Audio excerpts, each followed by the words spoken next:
A Gênese. Allan Kardec. Introdução. A primeira edição publicada em janeiro de 1868. Esta nova obra constitui um passo à frente nas consequências e aplicações do Espiritismo. Conforme indica o seu título, ela tem por objeto o estudo de pontos até hoje interpretados de modos divergentes. A Gênese, os milagres e as predições segundo o Espiritismo, em suas relações com as novas leis que decorrem da observação dos fenômenos espíritas. Dois elementos, ou, se o preferem, duas forças regem o universo: o elemento espiritual e o elemento material. Da ação simultânea desses dois princípios nascem fenômenos especiais, que são naturalmente inexplicáveis, se faz abstração de um dos dois. Da mesma forma que a formação da água seria impossível se fossem abstraídos um de seus dois elementos constitutivos, o oxigênio e o hidrogênio.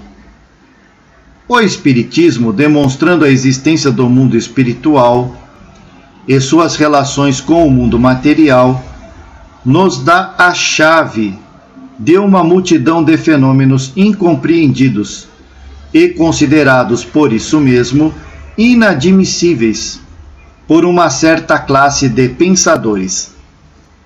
Esses fatos são abundantes nas Escrituras, e é pela falta de conhecimento das leis que os regem que os comentadores dos dois campos opostos, movendo-se sem cessar no mesmo ciclo de ideias, uns fazendo abstração dos dados positivos da ciência, outros do princípio espiritual, não puderam atingir uma solução racional. Esta solução está na ação recíproca do espírito e da matéria. Ela tira, é verdade, a maior parte desses fatos seu caráter sobrenatural, mas o que será melhor admiti-los como derivados das leis da natureza, ou rejeitá-los completamente? Sua rejeição absoluta arrasta a da própria base do edifício, ao passo que a sua admissão a tal título, não suprimindo senão os acessórios, deixa a base intacta. Eis porque o Espiritismo atrai tantas pessoas à crença de verdades até então consideradas utopias. Esta obra é, portanto, conforme temos dito, um complemento das explicações do Espiritismo, segundo um ponto de vista especial. Seu material estava pronto, ou pelo menos elaborado há muito tempo, mas o momento de publicá-la não tinha chegado ainda. Era necessário, antes de mais nada, que as ideias constitutivas de sua base tivessem chegado à maturidade e, de outro lado, atentar para a oportunidade das circunstâncias. O Espiritismo não tem mistérios nem teorias secretas. Tudo nele é revelado com clareza, para que cada um possa julgá-lo com conhecimento de causa.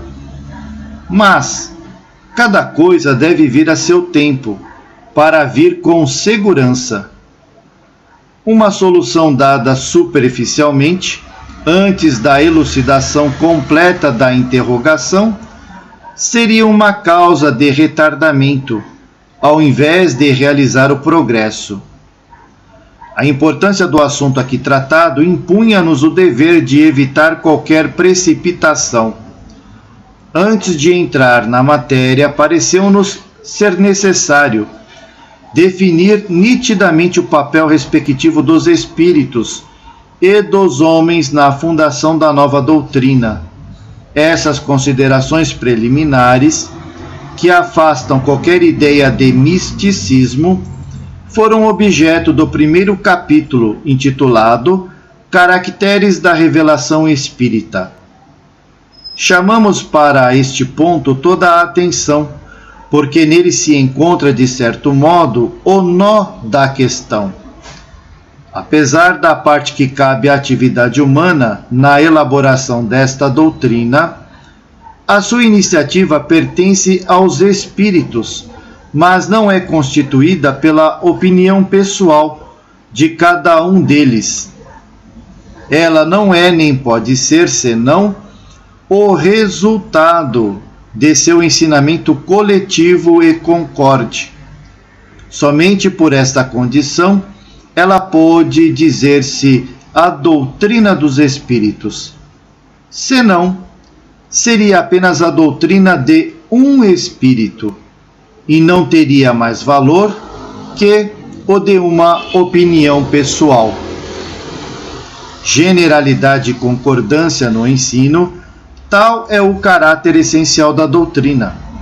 A própria condição de sua existência, do que resulta de todo princípio que não recebeu a consagração do assentimento da generalidade, não pode ser considerado parte integrante desta doutrina, mas simples opinião isolada, da qual o Espiritismo não pode assumir a responsabilidade. É esta coletividade concordante da opinião dos espíritos, passada, além disso, pelo cadinho da lógica, que faz a força da doutrina espírita. Ele assegura a perpetuidade. Para que ela mudasse, seria necessário que a universalidade dos espíritos mudasse de opinião e viesse um dia a afirmar o contrário do que disseram. Desde que a sua origem vem do ensinamento dos espíritos, para que ela desaparecesse, seria preciso que os espíritos deixassem de existir. E também isto que a fará prevalecer sobre os sistemas pessoais que não têm, conforme ela, suas raízes em toda parte. O Livro dos Espíritos viu seu crédito se consolidar, porque é a expressão de um pensamento coletivo, genérico. No mês de abril de 1867, realizou-se o seu primeiro decênio. Nesse período, os princípios fundamentais dos quais ele lançou as bases foram sucessivamente completados e desenvolvidos pela continuação do ensino progressivo dos espíritos, sem qualquer desmentido da experiência. Todos, sem exceção, permaneceram de pé, mais vivos que nunca, ao passo que de todas as ideias contraditórias a que tentaram opor-se, nenhuma prevaleceu, precisamente porque, de todas as partes, era ensinado o contrário. Isto é um resultado característico que podemos proclamar sem vaidade, porque jamais atribuímos a nós mesmos esse mérito. Os mesmos escrúpulos presidiram a redação de nossas outras obras, de tal forma que podemos dizê-las segundo o Espiritismo, porque estamos certos de sua conformidade ao ensino geral dos Espíritos. Acontece com esta a mesma coisa, e assim podemos, por motivos semelhantes, dá-la como complemento às precedentes, com exceção, todavia, de algumas teorias hipotéticas, que tivemos o cuidado de indicar como tais, e que não devem ser consideradas senão como opiniões pessoais, até que sejam confirmadas ou contraditadas, a fim de não fazer pesar sua responsabilidade sobre a doutrina. Ademais, os leitores assíduos da Revista Espírita terão ali encontrado em esboço a maior parte das ideias desenvolvidas nesta última obra, como o fizemos nas precedentes.